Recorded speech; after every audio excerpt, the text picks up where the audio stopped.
Hi everyone, my name is Dietz. I'm a composer and percussionist and associate professor of music at Louisiana State University. Joining me on stage today is Jude Traxler. Jude is a composer and percussionist living in New York City. He's also an LSU alum. Thanks for joining me on stage, Jude. No problem. For the past couple days, we've been recording a new CD of all of Jude Traxler's music, and Jude has a very interesting concept of music and the kind of music that he wants to write. And so let's start with that. Let's talk a little bit about, like what are your influences and why do you write the kind of music that you write? Good questions.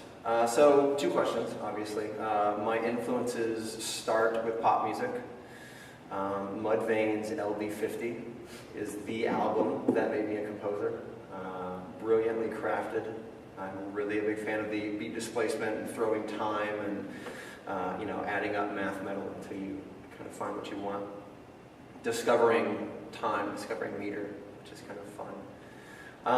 And there's a great deal of improvisation that is created by building game structure. So if you're not reading the notes on the page, say in John Cage's work and Christian Wolf's work, especially in the Boondocks, things like that, pieces that have game structures and rules more so than notes on the page, there's a wonderful freedom that you don't have when you're stuck to, some ridiculous polyrhythm of a 9 against a 7 against the 5, and you're not thinking at all about what the sound is, what the effect is, what the audience is experiencing. But instead you're thinking about, oh, well, those are the notes, and where do they go, and what have I worked on?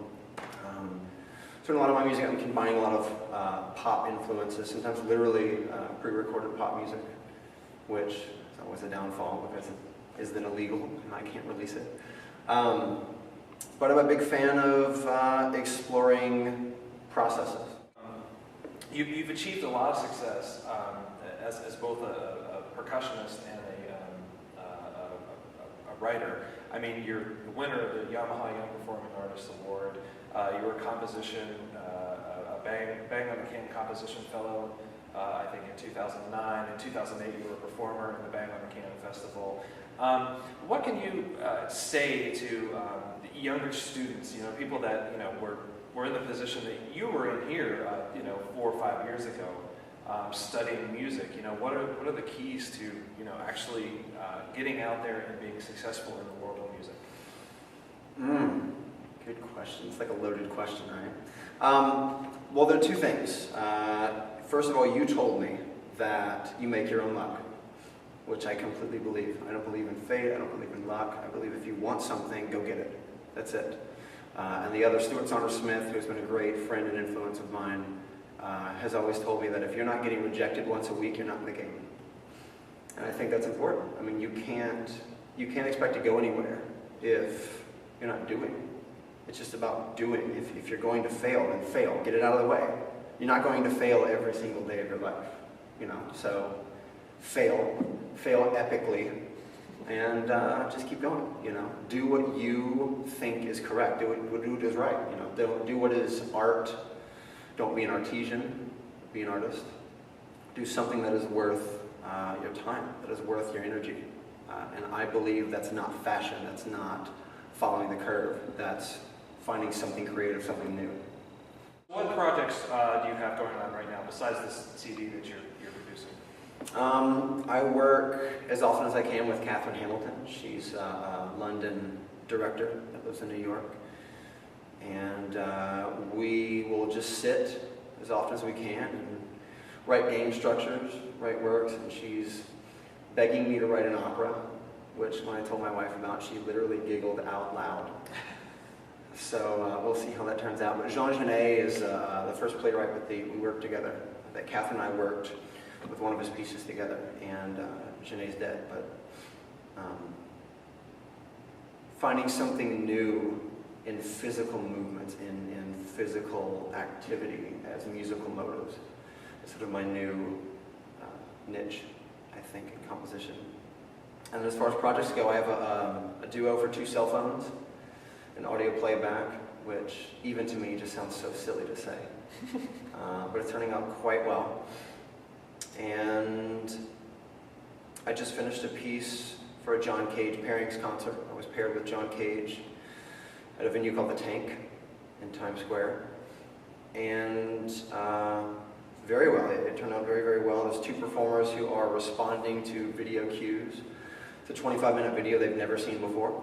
And they're responding to colors and cues and connecting one set of colors to another set of musical motives based on Ravel chords from Gaspar de la Nuit.